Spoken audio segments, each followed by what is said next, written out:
दीदी जी, आपका बहुत बहुत स्वागत है क्लास में। दीदी जी सदा होली हंस बन ज्ञान रत्नों से संपन्न रहते हैं। ज्ञान का रंग, याद का रंग, अनेक शक्तियों के रंग, गुणों के रंग, श्रेष्ठ भावना, श्रेष्ठ कामना, इन्हीं रूहानी रंगों से हम आत्माओं को सजाने हमारे बीच प्रवीणा दीदी जी पधारे हैं। तो दीदी जी, आपका पुणे मुकुंद नगर सेंटर के सभी भाई बहनों की ओर से आपका स्वागत करते हैं। तो आइए हम सभी मुरली सुनेंगे। थैंक यू दीदी जी। ओम शांति। ओम शांति। सभी अपना वीडियो ऑन करेंगे कि फिर ये ब्लैक स्क्रीन को ही मैं सुनाऊं? सभी प्लीज अपना वीडियो ऑन करें,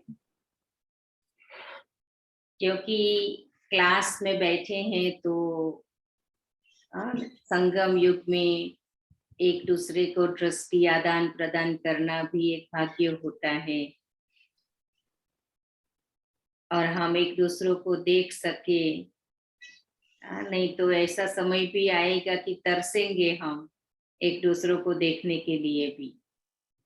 इसीलिए अच्छा है क्लास की रीति से बैठेंगे तो अगर वीडियो ऑन कर सकते हैं तो बहुत ही अच्छा। मुझे लगे कि मैंने क्लास वालों से मिली, नहीं तो मैं एक ब्लैक स्क्रीन को ही मिलेंगी। ओम शांति। ओम शांति। आज सतगुरुवार की सभी को गुड मॉर्निंग।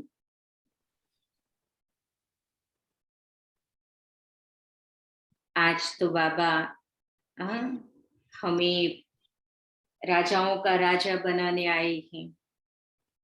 कौन बन सकते हैं राजाओं का राजा? बाबा कहते हैं जो देही अभिमानी बनेंगे वो राजाओं का राजा बन सकते हैं।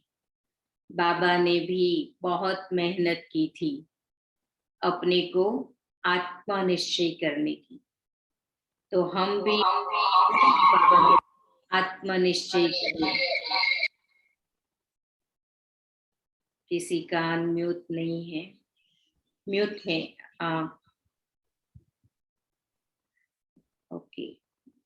तो बाबा आज हमारी ऊंची तकदीर बनाने के लिए आए हैं। और ऊंची तकदीर कौन बना सकता है? हर एक अपना भाग्य बनाने चाहते हैं, हर एक अपनी तकदीर को ऊंची बनाना चाहते हैं, लेकिन वो तकदीर ऊंची कैसे बनेगी? कैसे बना सकते हैं ऊंची तकदीर हम?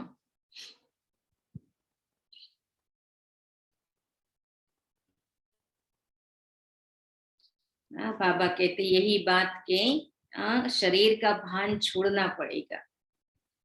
छोड़ने की मेहनत करने के बजाय मैं कौन हूं ये बात को पक्का करे, वो बात को इतना पक्का निश्चय करे।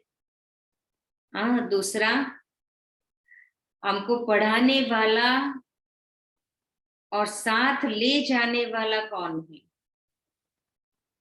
ऊंची तकदीर बनानी है तो पढ़ाई से हमारी तकदीर ऊंची बनती है। जिन्होंने पढ़ाई के ऊपर अटेंशन दिया है, आगे चल करके उसको ज्यादा मेहनत नहीं करनी पड़ी। तो पढ़ाई हमारी तकदीर बनाती है। तो सुबह सुबह हम सभी पढ़ते हैं, अपनी आत्मा की बैटरी को चार्ज करते हैं। जैसे मोबाइल की बैटरी को चार्ज करते हो, अगर जिस दिन भूल जाते हैं उस दिन फिर बहुत परेशान होते हैं। जहां भी जाएंगे वहां प्लग ढूंढते रहेंगे कि आज मैंने मोबाइल चार्ज नहीं किया। उसके लिए हमारा कितना अटेंशन रहता है।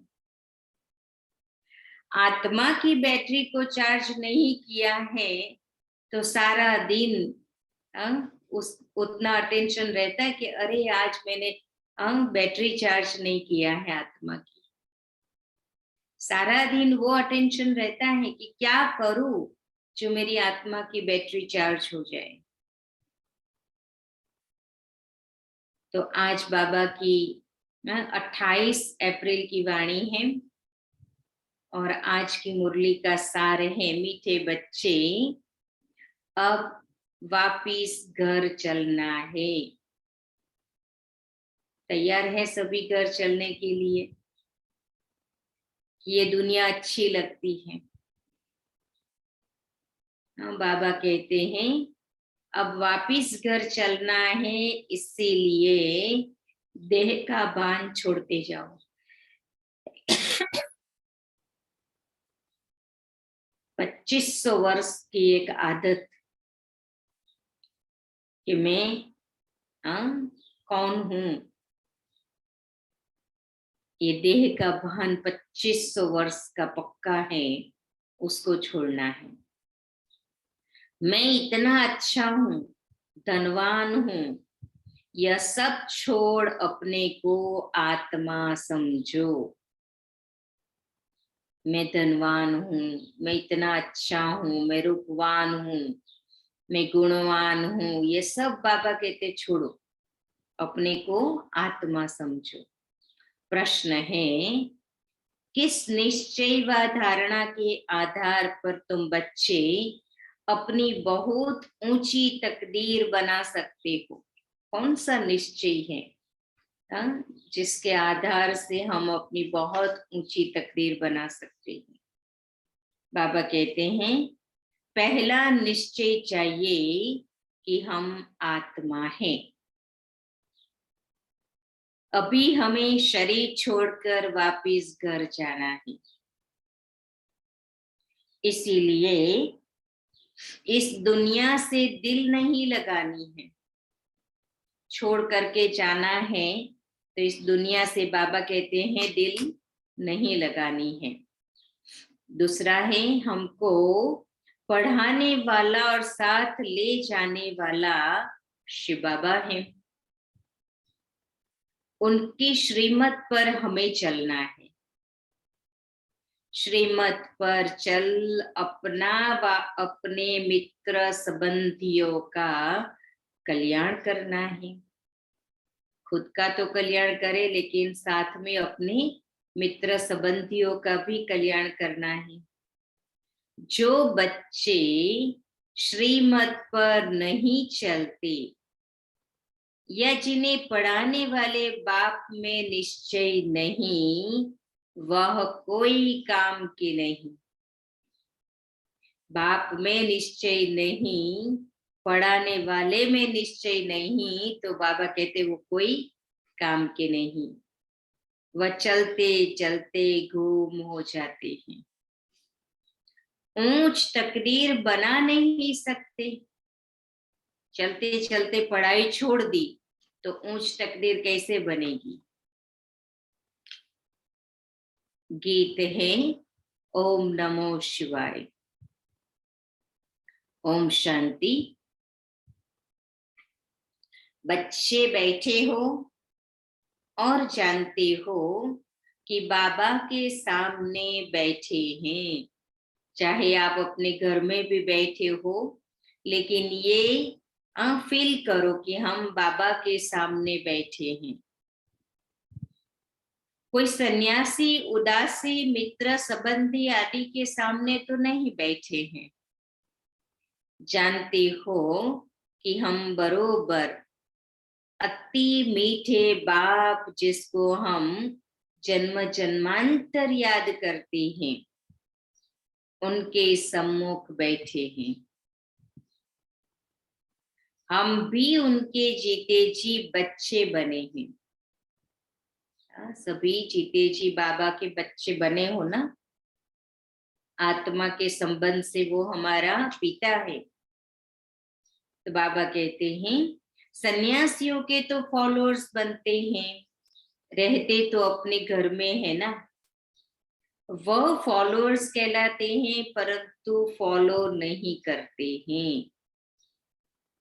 तुम बच्चों को फॉलो करना है। बुद्धि में यह याद रहे कि हम आत्मा है। जहां बाबा जाएंगे वहां हम जाएंगे। निराकार बाबा परमधाम से यहाँ आए हैं, इसलिए बाबा आए हैं पतितों को पावन बनाने। आएंगे तो पतित दुनिया में, पतित शरीर में। जो पहले नंबर में पावन था, जिसने 84 जन्म भोगे हैं, उनमें ही बैठकर यह सब समझाते हैं। यहाँ बहुत बच्चे बैठे हैं। टीचर कोई एक को पढ़ाएंगे क्या? बाबा कहते यहाँ बहुत बच्चे बैठे, टीचर कोई एक को पढ़ाएंगे क्या? भगवान वाच सिर्फ अर्जुन प्रति। ऐसा तो हो न सके। गीता का ज्ञान तो केवल अर्जुन को ही दिया, लेकिन यहाँ बाबा भगवान आएगा, वो क्या एक को पढ़ाएगा क्या? बच्चे जानते हैं हम आत्माएं बाप के सामने बैठी है, और कोई भी सत्संग में ऐसा नहीं समझेंगे। तुमको समझाया जाता है कि तुम्हें अभी वापिस चलना है। शरीर को तो यहाँ ही छोड़ना है, इसीलिए देह का भान छोड़ते जाओ। मैं इतनी अच्छी हूं, धनवान हूं, यह सब छोड़ना है। मैं आत्मा हूं, यह निश्चय करना है। बाप को याद करते करते, बाप को याद करते करते बाप के साथ चल पड़ना है। हाँ, बाबा के साथ जाना है। शिव बाबा कहते हैं मुझे तो देह का अभिमान हो न सके, क्योंकि मुझे अपनी देह तो है नहीं। तुमको भी पहले यह देह अभिमान थोड़े ही था। सतयुग त्रेता युग में हम थे तो हमको कोई देह अभिमान नहीं था। जब तुम आत्मा मेरे पास थी, फिर तुमने 84 जन्म पाठ बजाया। तुम कहेंगे हमने राज्य भाग्य लिया था फिर हराया। अब फिर तुमको मुक्ति धाम वापिस ले चलने आया हूं।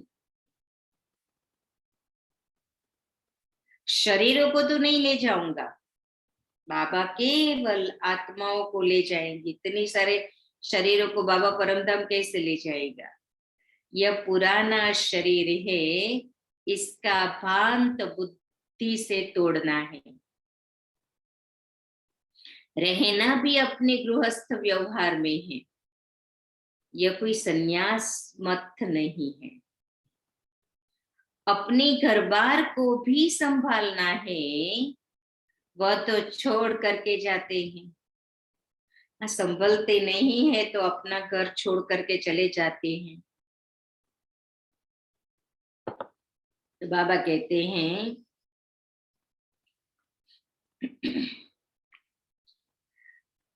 अब आप बच्चों से छुड़ाते नहीं हैं।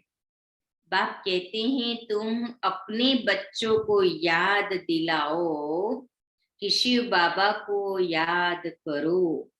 अपने बच्चों को याद दिलाओ। क्लास में कई भाई बहने होंगे जिन्होंने अपने बच्चों का भी उद्धार किया होगा, तो बाबा कहते हैं उनको भी याद दिलाओ। समझाते रहो तो उनको भी शिव बाबा से प्यार हो जाए। शिव बाबा कितना मीठा और प्यारा है। सबको यहाँ बिठा देवे तो बच्चों को कौन संभालेगा? आप लोग जब मधुबन आते हो तो क्या होता है? यही रहता है ना, अरे काश यहाँ ही रह जाते, क्योंकि यहाँ अच्छा पुरुषार्थ कर सकते हैं, फिक्र से फारिग रह सकते हैं। तो बाबा कहते हैं क्या चलता है कि यहाँ ही रह जाते तो कितना अच्छा है। तो बाबा कहते हैं आपके बच्चों को कौन संभालेगा। ऐसे यहाँ बहुत बच्चे हैं जो यहाँ से शरीर छोड़कर जाते हैं, फिर दूसरा जन्म लेकर आएंगे, बाप से वर्षा लेंगे, मिलेंगे भी। यह निश्चय होना चाहिए कि हम आत्मा हैं, यह शरीर छोड़कर वापिस जाना है। कोई बच्चा मधुबन में, वो भी महाराष्ट्र का ही था, कि उसको सर्टन एज में पूर्व जन्म की याद आई और उसने अपने माँ बाप को बताया कि मैं मधुबन में था, और मधुबन में मेरा शरीर कैसे छूटा, ये सब बातें उसको याद आई और उनके जन्म से पहले ही माँ बाप ज्ञान में आ गए। तो ये प्रूफ होता है कि बच्चों ने माँ बाप को यहाँ लेकर के आए हैं। तो बाबा कहते हैं, तो बाबा कहते जो शरीर छोड़ करके चले जाते वो आकर के बाबा से मिलेंगे भी। यह निश्चय होना चाहिए कि हम आत्मा हैं, यह शरीर छोड़कर वापिस जाना है। यहाँ हमारे दिल नहीं लगती, सच्ची बात है कि कलयुग की दुनिया और अच्छी लगती है। बाबा कहते हैं, सन्यासी लोग कहते हैं ब्रह्म तत्व में लीन हो जाएंगे। अनेक मतांतर हैं, यहाँ तो एक ही बाप है, बाप आया है हम बच्चों को वापिस ले चलने। सत्युग में यह सब धर्म नहीं थे, अभी सत्युग स्थापन हो रहा है, अभी बाबा री इनकारनेट हुआ है, तुम अभी रिज्यूनेट हो रहे हो। री इनकारनेशन एक के लिए कहेंगे, अवतरित होना एक के लिए कहेंगे। बहुत बच्चे लिखते बाबा हमारे जीवन में अच्छा ही परिवर्तन आया है, ऐसा पत्र लिखा है बाबा को कि बाबा हमारे जीवन में बहुत अच्छा परिवर्तन आया है। कभी थोड़ा क्रोध आ जाता है, हाँ बच्चे यह तो होगा ही, हाँ बाबा को ये बात भी पता है, हाँ कि क्रोध आ जाता है। तो बाबा कहते ये तो होगा ही। बाबा क्या एग्जाम्पल देते हैं, बीमारी कोई फट से छूट जाती है क्या। हाँ ये विकारों की बीमारी बाबा कहते फट से छूट जाती है क्या। सब गुण निकलते निकलते निर्गुण बन गए, एक भी गुण आत्मा में नहीं रहा है, निकलते निकलते सब निकल गए। तो बाबा कहते अभी सर्व गुणवान बनना है, तुमको अथाह धन मिलता है, यहाँ लोभ की तो बात ही नहीं है। यहाँ लोभवश कितनी चोरियारी करते हैं।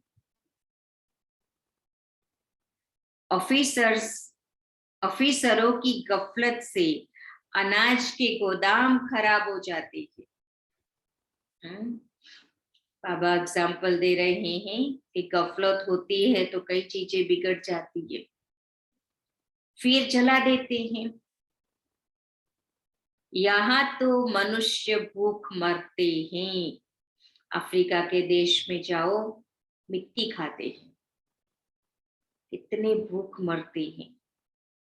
और जब हमें थाली में अन्न लिया है और उसको फेंकते हैं तो वो याद करना कि जो बेचारों को बिल्कुल अन्न नहीं मिलता है और हम फेंकते हैं, चाहे आप अपने घर में बनाते हो, लेकिन वो बाबा के यज्ञ का प्रसाद है, इसीलिए कभी भी फेंकने का ख्याल नहीं आना चाहिए। गरीबों के पेट में जाए वो ज्यादा अच्छा है। तो बाबा कहते हैं तुम समझते हो कि हमको शिव बाबा पढ़ाते हैं। पहले जब तक किसको यह निश्चय नहीं हो कि शिव बाबा हमको पढ़ाते हैं, तो कोई काम का ही नहीं। बाबा ने समझाया, तुम्हारी आत्मा पतित बनी है, अभी पावन बन रही है, श्रीमत पर जरूर चलना है, अपनी मत नहीं चलानी है। मित्र संबंधियों का श्रीमत से कल्याण करना है, चिट्ठी लिखनी है। श्रीमत से नहीं लिखेंगे तो अकल्याण करेंगे। अब बाबा ये भी कितनी अच्छी शिक्षा सावधानी देते हैं। पहले के जमाने में तो चिट्ठी पोस्ट कार्ड लिखते थे, इंग्लैंड लिखते थे, लेकिन आजकल तो ये लिखने की तो बात नहीं है। सबके हाथ में मोबाइल है और फोन कर देते हैं, और इतना समय हमारा उसमें वेस्ट जाता है, पता ही नहीं।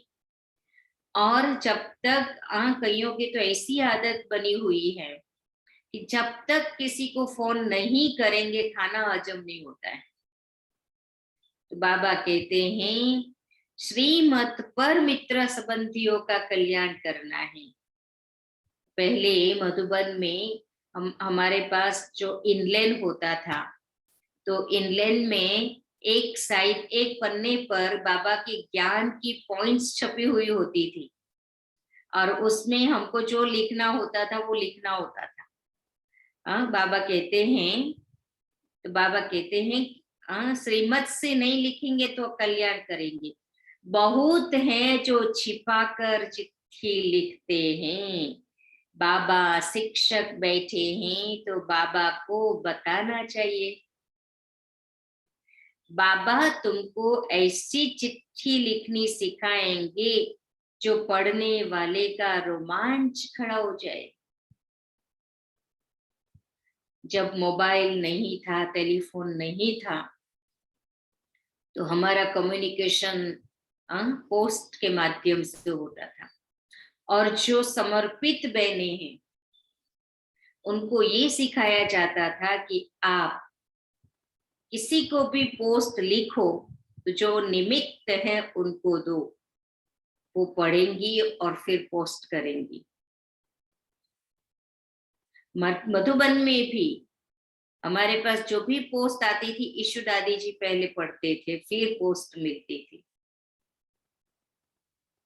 तो आप सोचो, ये श्रीमत है, इसमें हमारी सेफ्टी है। तो बाबा कहते हैं, बाबा से पूछ करके लिखेंगे तो बाबा सिखाएंगे कि कैसे चिट्ठी लिखनी है। मुझे शुरू शुरू में दादी जानकी ने सिखाया। मेरी सबसे पहली ड्यूटी थी, दादी के पास जो पोस्ट आती थी उसको दादी हमें पॉइंट्स दे देती थी कि ये बात उसको जवाब में लिखनी है। वो 2 लाइन होती थी, 3 लाइन होती थी बस। फिर सारा इंग्लैंड कैसे पढ़ना है, तो मैंने दादी को बोला, दादी बस इतना ही लिखना है। तो दादी कहती है, जिस दिन मुरली चलती है वो मुरली की पॉइंट्स मैं क्लास कराती हूँ, वो क्लास की पॉइंट्स उसमें लिखो और फिर ये बात लिख दो। और दादी फिर पढ़ते थे कि मैंने क्या लिखा। तो ये मेरी बहुत अच्छी ट्रेनिंग हो गई थी उस समय, क्योंकि उस समय फिर अच्छे से नोट्स लेती थी। नोट्स लेकर, क्योंकि मुझे लिखना होता था पत्रों में, और एक ही बात सब पत्रों में लिखूंगी तो दादी कहेंगी ये क्या बुद्धू, एक ही बात पत्र में लिख दिया सबको। तो इसीलिए अलग अलग बात लिखनी होती थी। दादी जी पढ़ते थे, फिर पोस्ट होती थी। तो बाबा भी सिखाते हैं कि कैसे चिट्ठी लिखने, सामने वालों का रोमांच खड़ा हो जाए। बाबा मना नहीं करते हैं, तोड़ नहीं पाना, ऐसे नहीं कि लौकिक को पत्र नहीं लिखना है, लिखो, लेकिन वो बात लिखो कि जिससे उनकी अवस्था ऊंची हो जाए। वो बात लिखो उनका बाबा से योग लग जाए। हम किसी का योग तोड़ाने के निमित्त नहीं बने। तो बाबा कहते तोड़ नहीं पाना है, नहीं तो चैरिटी बिगिंस एट होम कैसे होंगे। कई हैं जो श्रीमत पर नहीं चलते तो गुम हो जाते हैं। तकदीर में नहीं है तो चल न सके। ऐसे बहुत पुरुष आते हैं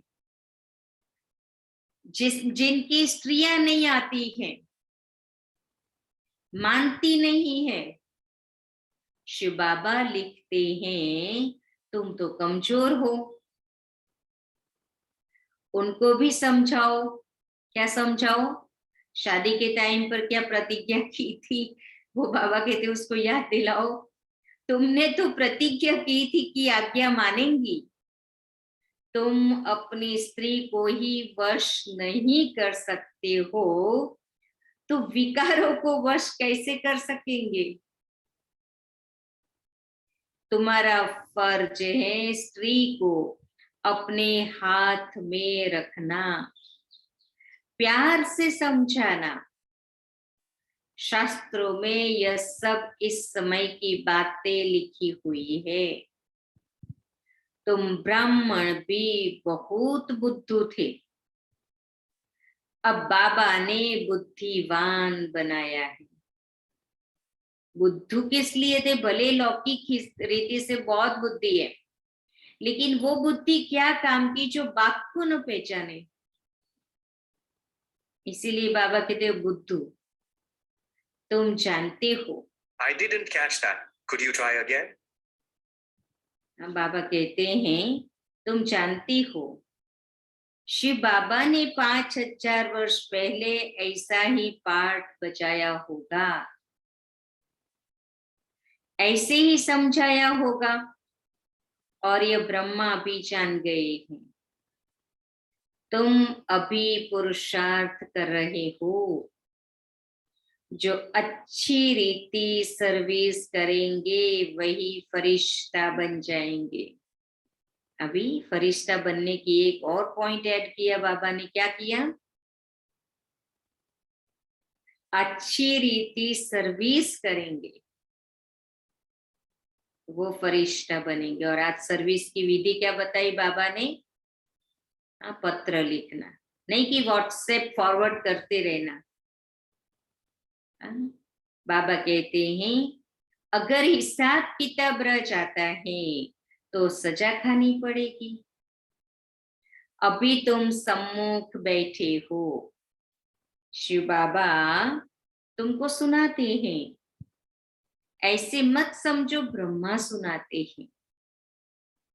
शिव बाबा कहते हैं बच्चे अब नाटक पूरा होने वाला है, तुम मेरे से योग लगाओ तो पवित्र बन जाएंगे।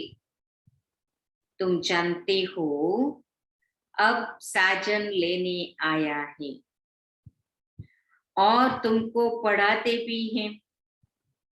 कितना वंडर है,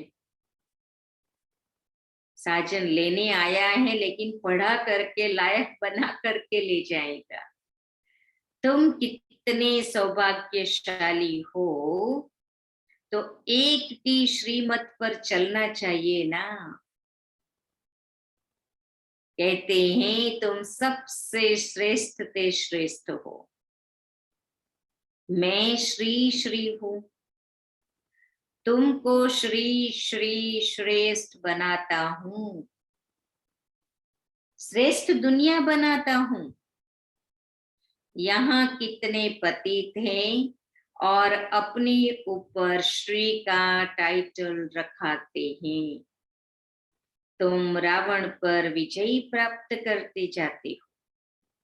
तुम्हारी आत्मा रूपी सुई पर कट लगी हुई है। अब कट लगी हुई है तो क्या होता है? शिव बाबा से योग लगेगा नहीं, चुंबक चुंबक को खींचेगा नहीं।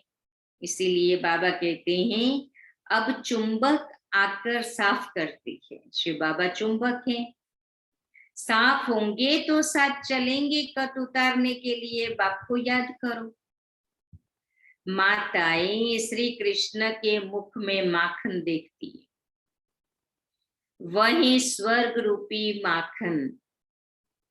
दो बिल्ले आपस में लड़ते हैं, माखन श्री कृष्ण को ही मिलेगा। श्री कृष्ण अकेला थोड़ी राज्य करेगा, अकेला श्री कृष्ण राज्य करेगा क्या? हम भी तो साथ में होंगे ना। तो बाबा कहते हैं सूर्यवंशी चंद्रवंशी घराना चलता है, उसके बाद फिर राजाओं का घराना आ जाता है।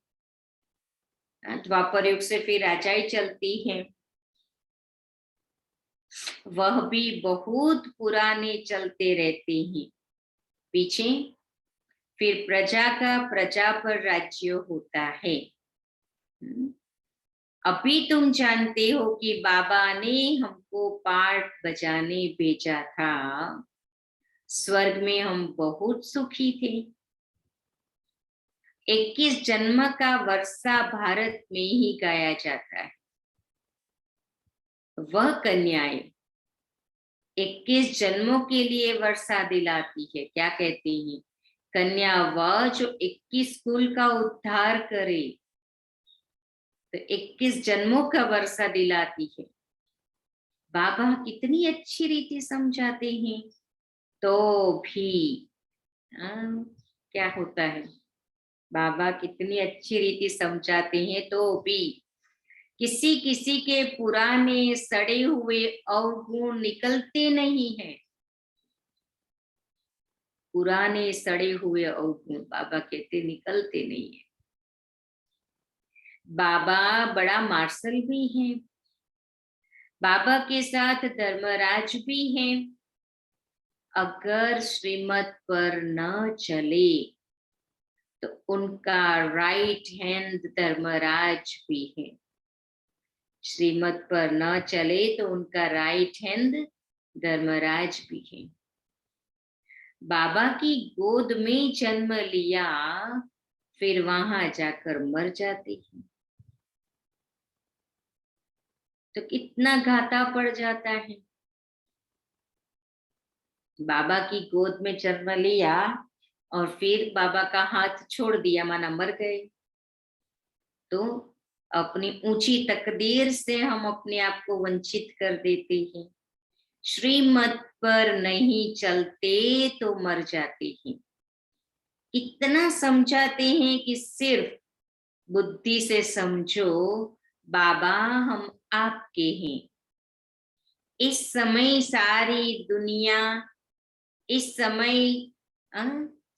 दुनिया पत्थर बुद्धि है। यह बाबा भी कहते हैं हमने शास्त्र आदि पढ़े थे, जानते कुछ नहीं थे। ब्रह्मा बाबा भी कहते हमने इतने शास्त्र पढ़े थे लेकिन जानते कुछ नहीं थे। अगर कोई कहे मुझे यह शिक्षा गुरु से मिली है, तो क्या गुरु से शिक्षा एक को ही मिलती है क्या? गुरु के फॉलोअर्स तो बहुत होते हैं। अगर गुरु की शिक्षा ली होती तो गुरु की पदवी भी ली होती। यह तो बात ही निराली है। शिव बाबा इनके द्वारा शिक्षा दे सबसे बुद्धि योग हटवाते हैं। बाबा हमारा बुद्धि योग हटवाते हैं। एक ही धक से सब कुछ छुड़ा दिया। ब्रह्मा बाबा ने तो एक धक से कुछ भी नहीं सोचा कि बच्चे का क्या होगा। इतने बच्चे थे, उनकी परवरिश कैसे होगी, आगे चलेंगे कैसे चलेंगे, नहीं सोचा बाबा ने। एक धक से बाबा ने छोड़ दिया। बहुत बच्चों ने भी ऐसे ही किया। भट्ठी बननी थी, बहुत, उसमें चंद्रमणि दादी के फादर आते हैं, तो उसने भी एक धक से छोड़ दिया, चंद्रमणि दादी के फादर ने। तो बाबा कहते हैं बहुत बच्चों ने भी ऐसे किया। भट्ठी बननी थी। पाकिस्तान में बच्चों की कितनी संभाल हुई। अब बाबा पाकिस्तान की बात करते हैं। बुद्धिवानों की बुद्धि बाबा बैठा था। हम पाकिस्तान गवर्नमेंट को कहते थे अनाज अच्छा नहीं मिलता, जट ऑफिसर कह देते जो चाहिए सो पसंद कर ले जाओ, पसंद करके ले जाओ। बुद्धि का ताला खोलने वाला बाबा था। सहन तो कुछ करना होता है। कुमारियां कितनी मार खाती है, कितना याद करती हैं। बाबा कमाल है आपकी कि हमको ईश्वरीय लॉटरी मिलती है।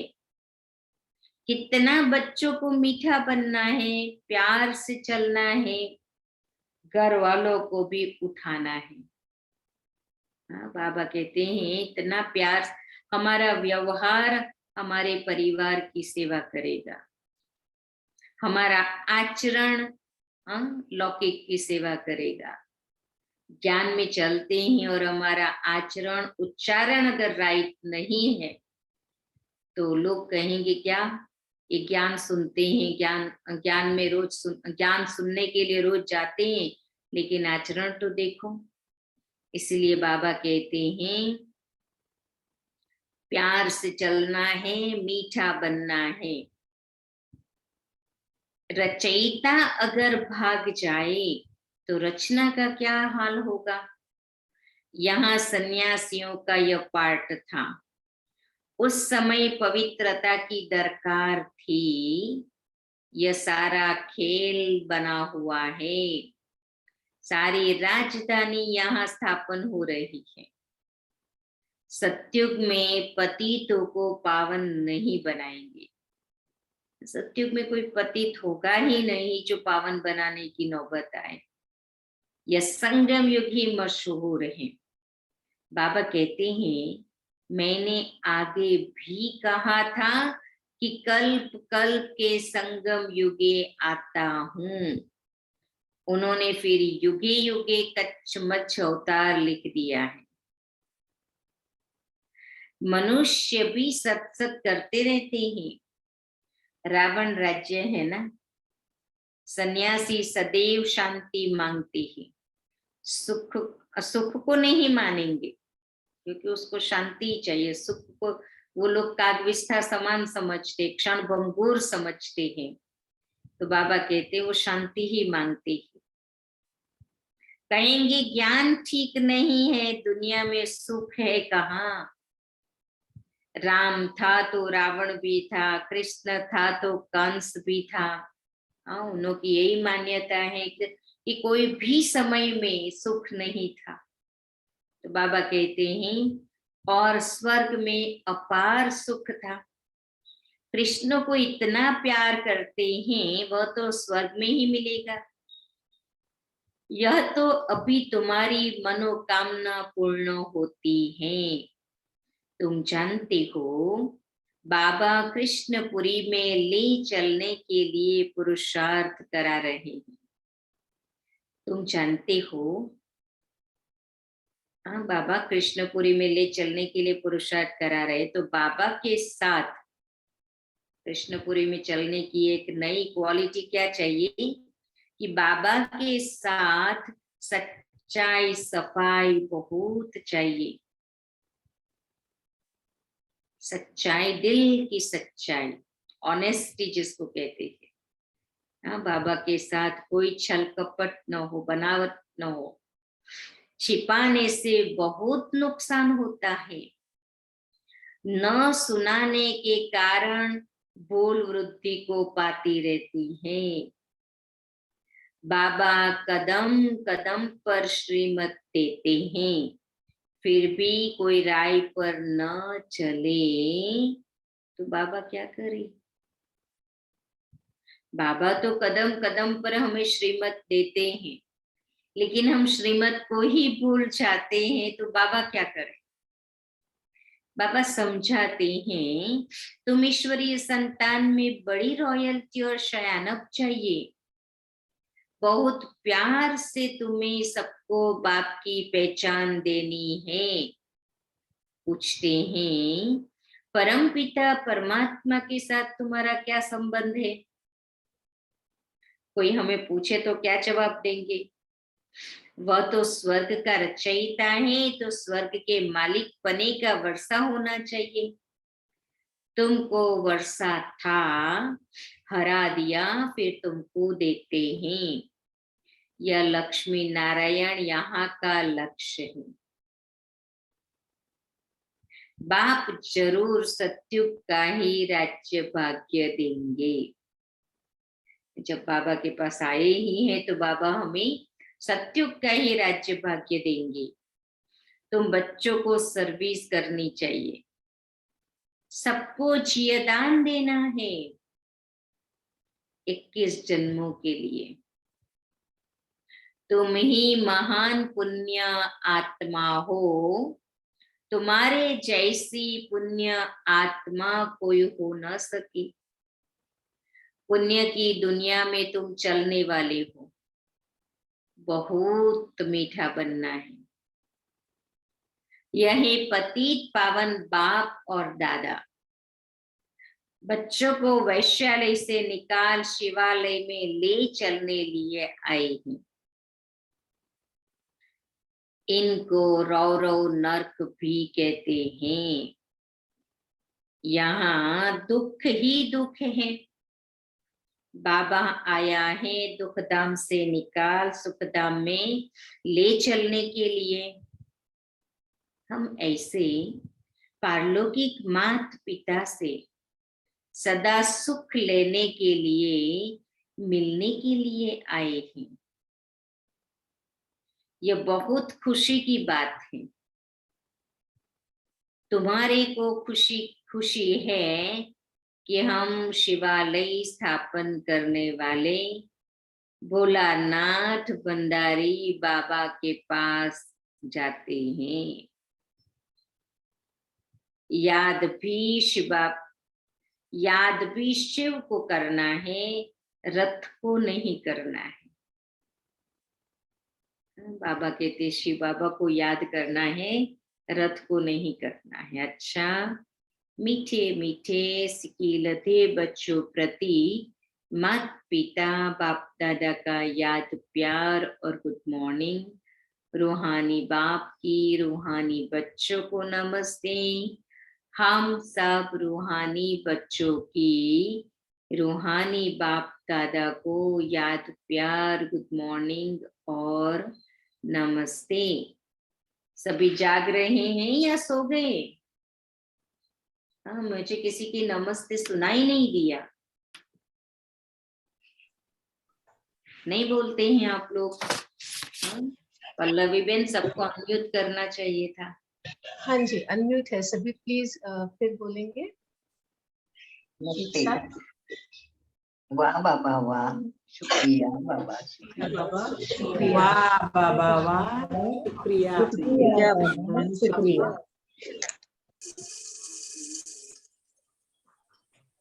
अच्छा, धारणा के लिए मुख्य सार है, बाप के साथ सदा सच्चा रहना है, कुछ भी छिपाना नहीं है। बहुत बहुत रॉयल्टी और समझदारी से चलना है। पॉइंट है 21 जन्मों के लिए हर एक को जियदान देने की सेवा कर पुण्य आत्मा बनना है। आत्मा रूपी सुई पर जो कच चढ़ी हुई है उसे याद की यात्रा में रह उतारना है। आज का वरदान है, अभी म्यूट कर दो, कोई हर्जा नहीं, क्योंकि किसी न किसी का आवाज सुनाई देता है इसमें।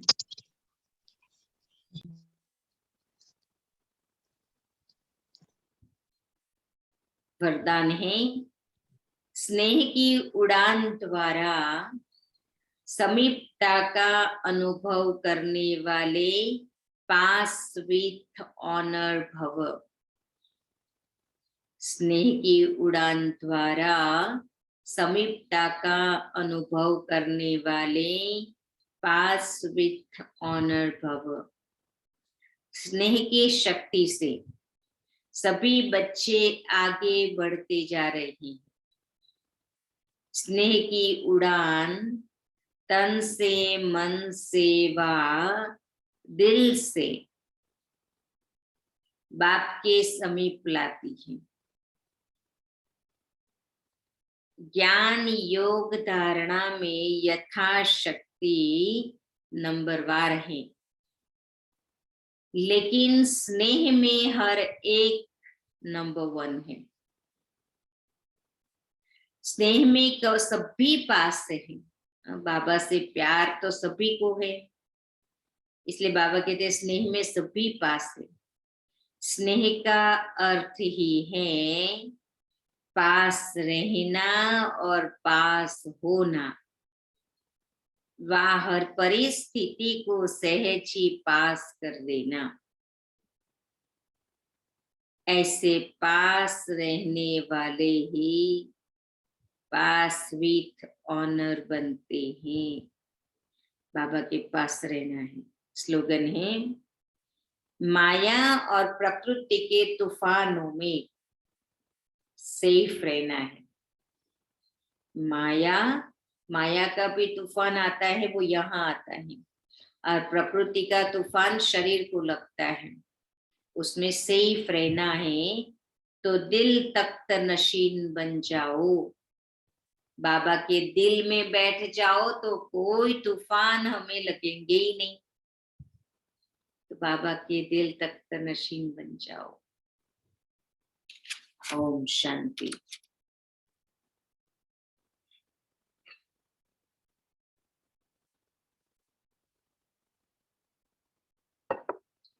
अभी हम सभी बाबा को भोग लगाएंगे।